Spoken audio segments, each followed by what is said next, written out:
मो हाथ में कफ सिरप बोतलटी सामान्य आपण मान कफ सिरप बढ़िया लगुव किंतु यह प्रकृत में कफ सिरप नुहे यहाँ निशाड़ी माने निशा व्यवहार करते जहाँकि संपूर्ण भाव में बेआईन रही।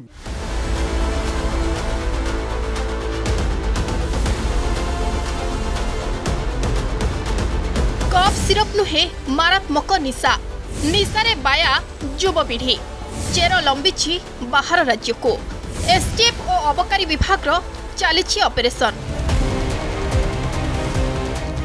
कफ सिरप निशा मायारे बाया राज्यवासी सुलभ मूल्य रे निशा खोरक निकट में पहुंची जाउछि कोडिन मिशा कफ सिरप। हेले निशा माफियांको पई कफ सिरप जेते सस्ता शरीर पाई सेते महंगा। एबे कफ सिरप पैकेट रे मूलपोच पाई क्राइम ब्रांच STF और अबकारी विभाग चली स्पेशल ऑपरेशन। टिके नजर पकांतु एही कफ सिरप बोतल उपरे यह सामान्य काश पाई व्यवहार हेउथिबा कफ सिरप भली देखा जाउछि। हेले वास्तव में एभली कफ सिरप को निशा भावे व्यवहार करती निशाड़ी कारण एभली कफ सिरप रे कोडिन पदार्थर मात्रा अधिक थाए।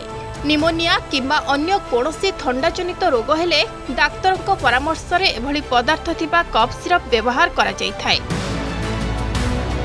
एभली कफ सिरप बिक्री करबा मध्य निषिद्ध रहिछि। एहा सत्ते राज्यर विभिन्न स्थान रे एभली कफ सिरप बेआईन भावे चोराचालान करा जाय निशाडीक निकट रे पहुंचाउछंती माफिया।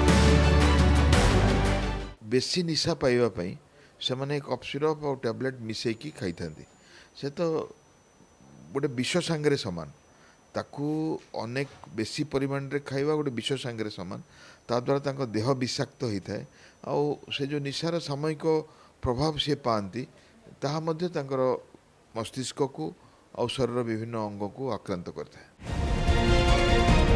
भुवनेश्वर बंचेश्वर कटक बादामबाड़ी अंचल में STF चढ़ाऊ करी 26,658 बोतल कफ सिरप जबत करिथिला जेउथिरे पाखापाखी 2665 लिटर कोडिन पदार्थ मिसिथिला।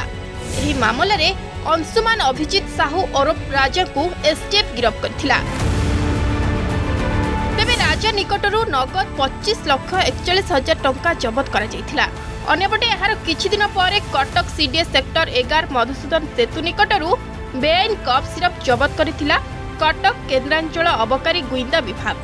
एही चढ़ाऊ रे 170 बोतल कफ सिरप जबत सह अभ्यासगत माफिया कुलमणि मिश्र को गिरफ्त करा जायथिला। तेबे कफ सिरप सामान्य हिमाचल प्रदेश और पश्चिम बंग भली राज्यरू ओडिशा को चलाण हेउथबा बेले एहा उपरे रोक लगैबा पई तदंत जारी रहिछि बोली कहिसंती कटक केन्द्रांचल अबकारी गुइंदा विभाग अधिकारी।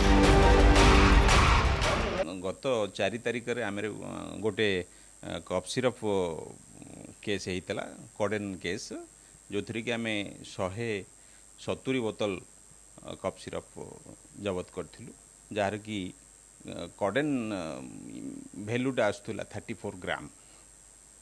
ए संबंध में आम जड़े लोक को गिरफ्त कर निश्चय आम प्रत्येक मुहूर्त आम सजग अच्छु ताकू केमती दमन करने आम रूट पर्यंत आम जावाई चेष्टा कर।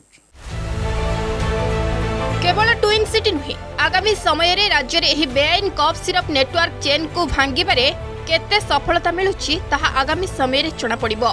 कटकरू कैमरा पर्सन सुब्रत दास का सह इमरान खान का रिपोर्ट।